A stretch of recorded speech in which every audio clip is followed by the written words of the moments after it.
Alors aujourd'hui, j'aimerais te résumer le livre Les 21 lois irréfutables du leadership.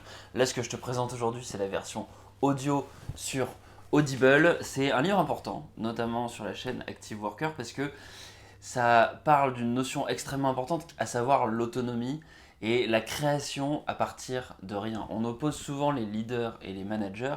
Les managers, ce sont des gens à qui tu confies une vision, tu confies la vision du leader, et il est chargé d'exécuter cette vision, de l'exécuter sur le moment, mais aussi dans le temps, avec des process et euh, avec une organisation, avec des rituels. Le leader, c'est celui qui va créer quelque chose à partir de rien du tout.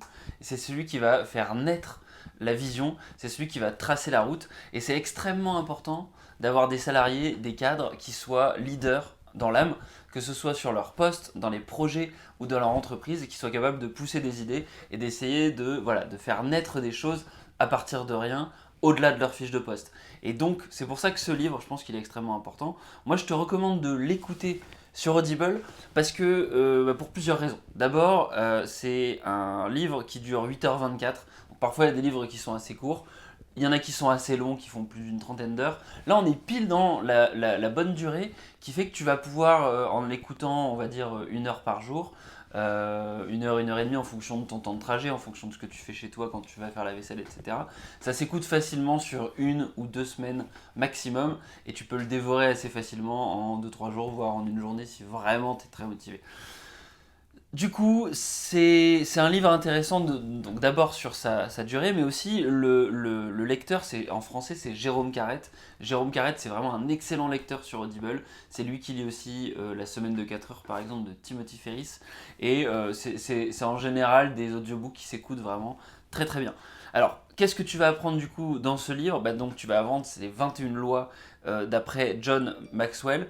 John Maxwell, c'est quelqu'un qui à la fois est un leader parce que lui, il a écrit pas mal de bouquins, mais aussi qu'il a rencontré pas mal de leaders dans son exercice en tant qu'auteur. Et là, ce qu'il fait en fait à travers ces 21 lois, c'est qu'il définit les 21 lois de base que tout leader doit connaître. Mais sa théorie, c'est que on a tous un leadership un petit peu inné qui se développe avec peut-être la génétique, peut-être l'éducation, peut-être notre parcours personnel. Et donc on a tous sur ces différents points de leadership des endroits où on va être très bon, des endroits où on va être moyen, des endroits où on ne sera pas bon. Et ce qu'il explique, c'est que pour être un bon leader, il faut pouvoir exprimer au maximum les endroits les points sur lesquels on est bon et compléter les endroits sur lesquels on est un peu moins bon avec une équipe qui va nous renforcer sur les points de leadership où on a besoin d'aide. Alors, ce qui est intéressant du coup, c'est que si tu prends l'audiobook sur Audible, il y a un PDF justement qui va te permettre de répondre à un certain nombre de questions, à 21 du coup, et qui va te permettre de définir ton niveau de leadership sur les différents points, et donc à la fin, savoir concrètement comment te situer sur ces différents points. Du coup, je vais pas te résumer les 21 lois du leadership, sinon à la fois ce serait un peu un spoil, et puis en vrai, ça serait pas forcément ça serait une vidéo peut-être un peu longue. Si ça t'intéresse que je le fasse, que je fasse une vidéo par point, ou alors que je fasse une vidéo un peu plus longue, où je rentre vraiment dans le détail des 21 points, n'hésite pas à le dire en commentaire. Sinon, ce que je pensais faire, c'est simplement te donner les lois de leadership qui me paraissent le plus importantes pour moi, celles qui me frappent le plus, celles qui me suscitent vraiment le plus de good vibes et peut-être qui peuvent du coup t'aider. Alors la première, c'est la première du livre, c'est la loi du plafond.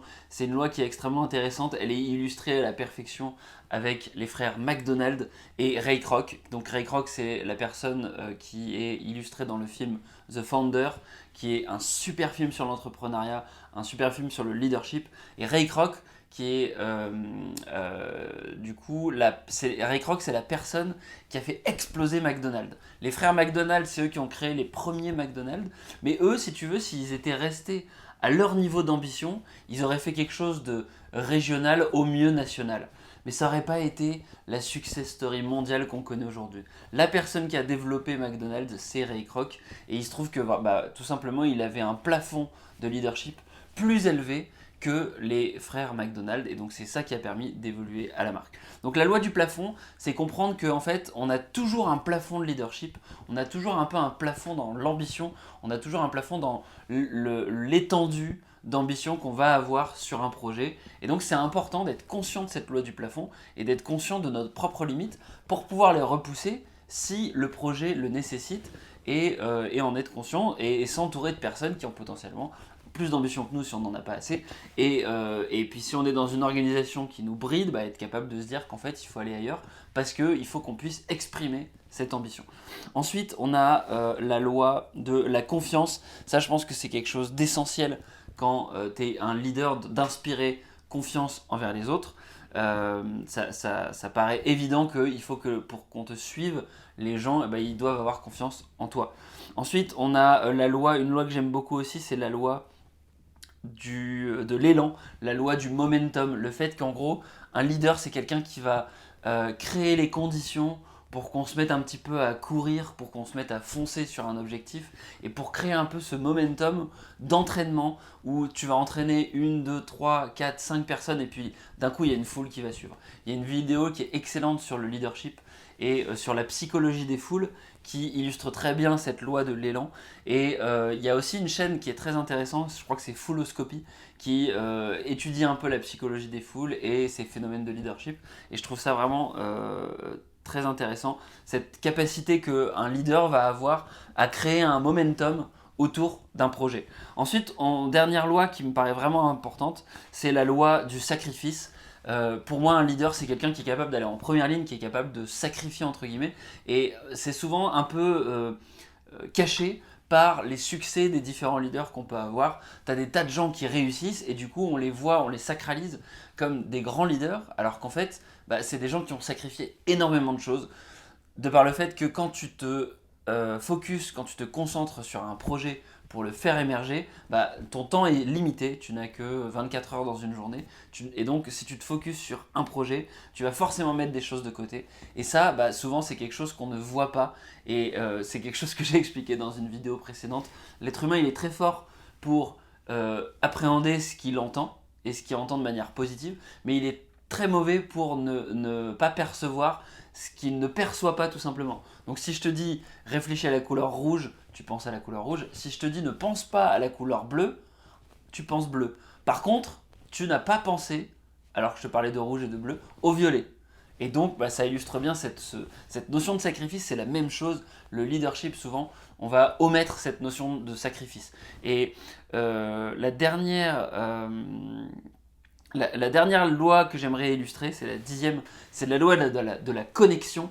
Et un leader qui illustre ça, c'est Carlos Ghosn. Alors, c'est pas quelqu'un qui est très politiquement correct d'évoquer, puisque en ce moment il est au Liban, il est exilé, il a fui le Japon. C'était l'ancien PDG du groupe, de la coalition Renault-Nissan.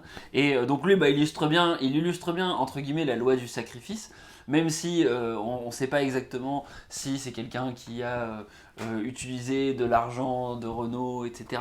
En tout cas, toujours est-il que là, il est coincé au Liban, il ne peut plus revenir en France, donc c'est quand même un sacrifice important. Et en fait, il se trouve que avant que tout ça arrive, moi j'avais vu des vidéos de sa part sur Stanford où il donnait des conseils en gros au MBA de Stanford, notamment sur le leadership.